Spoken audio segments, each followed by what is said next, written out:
इन actors ने बीच में ही छोड़ा है अनुपमा शो को। आइए जानते हैं कि वो कौन कौन से सेलिब्रिटीज एक्टर्स हैं जिन्होंने अनुपमा शो को बीच में ही कहा टाटा बाय बाय। दोस्तों, अनुपमा शो टीआरपी में हमेशा नंबर 1 पे छाया हुआ है। इसी के साथ साथ कई सारे एक्टर्स इस शो में आए और गए, लेकिन कुछ एक्टर्स ऐसे भी हैं जिन्होंने बीच में ही शो को टाटा बाय बाय कहा। इस लिस्ट में सबसे पहला नाम आता है पारस कल्नावत का। पारस कल्नावत ने इस शो को अक्टूबर 2023 में छोड़ा था क्योंकि उनके और मेकर्स के बीच में कुछ अनबन हो गई थी और कॉन्ट्रैक्ट को लेकर दोनों के बीच में बहस भी हो गई थी। इसी वजह से उन्होंने ये शो को टाटा बाय बाय कहा था। इस लिस्ट में अगला नाम आता है सागर पारेख का। सागर पारेख शो में आए थे समर यानी कि पारस की जगह पे। समर का कैरेक्टर खत्म हो गया और इसी के साथ साथ पारस को ये शो छोड़ना पड़ा। इस लिस्ट में अगला नाम आता है आशीष मेल्होत्रा का। आशीष जो है खतरों के खिलाड़ी सीजन 14 में गए हैं और इसी वजह से उन्हें तोशु का कैरेक्टर शो में छोड़ना पड़ा और इसी वजह से वो अब अनुपमा शो में नजर नहीं आते हैं। उनके जगह पे शो में हो गई है नई एंट्री।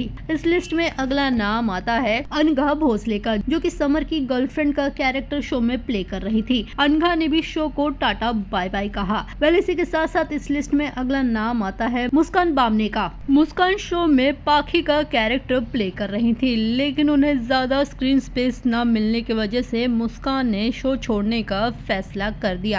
वहीं पे नई मुस्कान जो है शो में आपको अब नजर आ रही हैं। इस लिस्ट में अगला नाम आता है अश्लेषा सावंत का, जो कि शो में अनुज की भाभी का कैरेक्टर प्ले कर रही थी। अश्लेषा को नया शो मिल गया, इसी वजह से उन्होंने इस शो को टाटा बाय बाय कहा। इस लिस्ट में अगला नाम आता है तस्नीम नेरुरकर का। तस्नीम ने ये शो जो है काफी पहले ही छोड़ दिया था। वेल, तस्नीम जो है शो में काफी ज्यादा हाईलाइट हुई थी अपने नेगेटिव कैरेक्टर के वजह से। वेल, ये हैं वो सेलिब्रिटीज जिन्होंने बीच में ही अनुपमा शो को टाटा बाय बाय कहा है। For top serials on sets to personal interviews and fun segments with actors, subscribe to Telebytes right away.